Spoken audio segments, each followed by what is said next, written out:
દિલીપભાઈ ચૂંટણીનું આજે કાર્યાલયનું ઓપનિંગ આજે નડિયાદ મહાનગરપાલિકાના વોર્ડ નંબર 12ના મધ્યસ્થ ચૂંટણી કાર્યાલયનો શુભારંભ થવા જઈ રહ્યો છે. કાર્યાલયનો શુભારંભ ખૂબ નવતર પ્રયોગથી આજે અમોએ કર્યો છે. આજે 11 જે આ વખત પહેલી વખત મતદાન કરવા જઈ રહ્યા છે તેવા નવયુવાન અને નવયુવતીઓને અહીં બોલાવી તેઓનું ભારતીય જનતા પાર્ટીનું ખેસ પહેરાઈ સ્વાગત કરી અને તેઓને ભારતીય જનતા પાર્ટીમાં જોડ્યા અને તેઓના હાથે દીપ પ્રાગટ્ય કરી અને કાર્યાલયનો શુભારંભ કરાવવા જઈ રહ્યા છે. આજે કર્યો છે.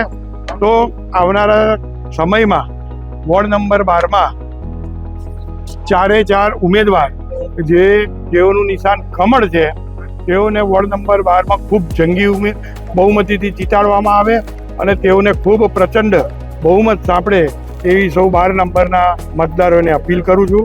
આભાર.